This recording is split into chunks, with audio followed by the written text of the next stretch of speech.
ये है झांसी का किला। इस विश्व प्रसिद्ध किले का निर्माण वर्ष 1613 में ओरछा के बुंदेला राजा वीर सिंह जूदेव द्वारा करवाया गया था। यह किला बुंदेल का सबसे शक्तिशाली किला हुआ करता था। सन 1700 में मोहम्मद खान बंगेज ने महाराजा छत्रसाल पर आक्रमण कर दिया था। इस आक्रमण से महाराजा छत्रसाल को बचाने में पेशवा बाजीराव ने सहायता की थी, जिसके बाद महाराजा छत्रसाल ने उन्हें राज्य का कुछ भाग उपहार में दे दिया था, जिसमें झांसी भी शामिल था। इसके बाद नारो शंकर को झांसी का सूबेदार बना दिया गया। उन्होंने केवल झांसी को ही नहीं विकसित किया, बल्कि झांसी के आसपास की दूसरी इमारतों को भी बनवाया। चारों तरफ से ऊंची ऊंची दीवारों से घिरा यह किला आज भी बड़ी शान से खड़ा है। इसके सभी दरवाजे काफी ऊंचे बनाए गए थे ताकि अंग्रेज किले में प्रवेश न कर सकें। खास बात यह है कि इसके सभी दरवाजों को अलग अलग नाम दिए गए हैं। एक और खास बात जो इस किले के बारे में सुनने को मिली है वो यह है कि किला सूर्योदय के साथ खुलता है और सूर्यास्त के बाद बंद कर दिया जाता है। झांसी के किले की आगे की कहानी जानते हैं यहाँ के एक स्थानीय निवासी से। झांसी के फाउंडर पर्सन थे महाराजा वीर सिंह देव बुंदेला, जिन्होंने इस किले की स्थापना की थी संवत 1613 बिक्री में, लगभग 475 साल पहले। इसके आखिरी किंग हुए श्रीमंत गंगाधर राव नेवालकर, जो महारानी लक्ष्मीबाई के पति थे।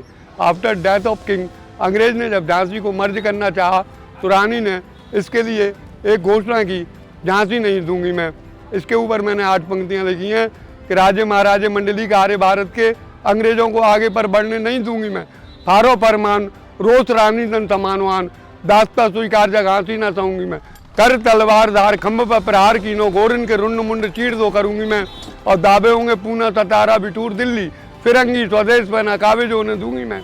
आन वान शान स्वराजित लड़ूंगी मैं, दूंगी अपनी जान पर झांसी नहीं दूंगी मैं। और उसके बाद उन्होंने जो परकोटा आप देख रहे हैं 55 एकड़ में उनके ससुर शिवराम भाऊ ने इसको बनवाया था, उसके सारे गेट बंद कर दिए और अंग्रेज को 8 दिन तक इस परकोटे तक नहीं आने दिया। दुर्भाग्य से अपने ही आदमी ने झांसी का परकोटा खोल दिया। रानी का विवाह यहीं स्थित गणेश मंदिर में हुआ था, जो पानी की धर्मशाला के पास है। किले के अंदर जो तोपें मौजूद हैं, वैसे 52 तोपें थी, अब सिर्फ कड़क बिजली और भवानी शंकर है। यहाँ के दर्शनीय स्थल किले के गणेश मंदिर और शंकर जी का मंदिर, और जहाँ से उन्होंने जंप लिया था किले के ऊपर से अंग्रेज सेना के ऊपर, वह जंपिंग स्पॉट दर्शनीय है। और यहाँ का शीतला मंदिर महाराजा वीर सिंह ने बनवाया था, बहुत प्रसिद्ध है। पटकुइया मंदिर, माँ काली का मंदिर, माँ लहर की भवानी जो चंदेल कालीन है, यह यहाँ के दर्शनीय स्थल है। यहाँ से पास ही रानी का ग्रीष्मकालीन आवास बरुआ सागर का किला है, जहाँ पर उन्होंने सागर सिंह नाम के डकैत को कैद कर लिया था। झांसी के किले से कूद करके झांसी से कालपी पहुंची और कालपी से ग्वालियर पहुंची, और ग्वालियर में उन्होंने अंतिम युद्ध किया, अपने दत्तक पुत्र को अपने विश्वसनीय सरदारों को दिया। झांसी की रानी को जब अंग्रेजों ने चारों ओर से किला घेर लिया और नगर, तो उन्होंने किला छोड़ना उचित समझा और अपने दोनों हाथों में तलवार लेकर के घोड़े की लगाम दांत में दबा के अपने दत्तक पुत्र को पीठ से बांध के वो किले से अंग्रेज सेना के ऊपर कूद पड़ी और दिखा पड़ी काली की झांकी। झांसी वाली रानी में दोनों हाथ से तलवार से अंग्रेजों को काटती हुई वे कालपी की ओर बढ़ी। कर्नल स्मिथ ने उसका पीछा किया, लेफ्टिनेंट बॉकर ने। बॉकर जब चेज कर रहा था उन्हें वो लौटी, उन्होंने बॉकर को घायल कर दिया।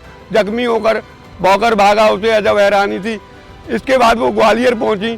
कालपी का युद्ध हम लोग हार चुके थे, ग्वालियर के किले को उन्होंने जीता, पर दूसरे ही दिन यूरोज ने फिर से हमला किया, जिसकी वजह से वो अकेले युद्ध करने निकल पड़ी। उनके अंगरक्षक पीछे छूट गए थे, 10-10 सैनिकों ने उन्हें घेरा। बेतरह घायल होकर के वो किसी तरह से बाबा गंगादास की कुटी तक पहुंची। वहाँ उन्होंने गंगादास से कहा, मैं झांसी की रानी लक्ष्मी आई हूँ, यह बेधर्मी मेरी देह न चूले। वहाँ पर उनकी चिता का अंतिम संस्कार हुआ और दिखा गई हमको जो सीख सिखानी थी, the first freedom fighter women of India. तो ये थी झांसी के किले की जानकारी। अगर वीडियो अच्छी लगी हो तो कमेंट ज़रूर करें और चैनल को लाइक, शेयर और सब्सक्राइब करना ना भूलें।